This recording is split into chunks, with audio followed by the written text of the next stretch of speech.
হচ্ছে যে শেষ প্রান্তে হন, মালয়েশিয়ার মাঝখানে হন, একদম মানে লাস্ট বর্ডারে হন, যেখানে হন না কেন সবার বেতন কিন্তু 1700 রিঙ্গিত করে।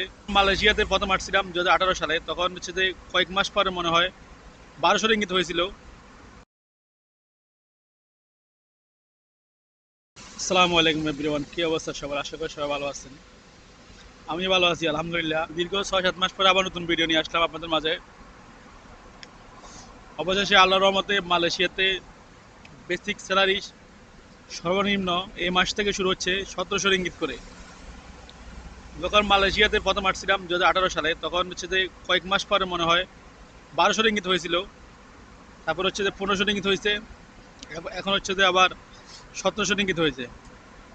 তো আলহামদুলিল্লাহ, অবশেষে সবার বেতন এবং মালয়েশিয়াতে যারা মানে যে যে সেক্টরে কাজ করেন না কেন, এভরি সেক্টর মানে যে মালয়েশিয়ার আপনার হচ্ছে যে শেষ প্রান্তে হন, মালয়েশিয়ার মাঝখানে হন, একদম মানে লাস্ট বর্ডারে হন, যেখানে হন না কেন সবার বেতন কিন্তু 1700 রিঙ্গিত করে এই মাস থেকে শুরু হবে।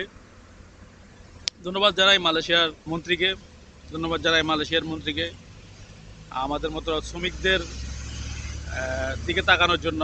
এটা শুধু মালয়েশিয়াতে যারা পুরাতন লোক আছে শুধু তাদের জন্য না, এটা সবার জন্য। এটা হচ্ছে যে যারা নতুন কলিংয়ে আসবে, নতুন যারা কলিংয়ে আসছেন অথবা যারা আসবেন ভবিষ্যতে, সবার জন্য 1700 রিঙ্গিত। এমন তো না যে শুধু পুরাতন লোকেরা পাবে, সবাই পাবে। এই 1700 রিঙ্গিত নির্ধারণ করা হয়েছে, এটা সবাই পাবে। যারা নতুন আসবে তারা পাবে, যারা পুরাতন আছে তারাও পাবে।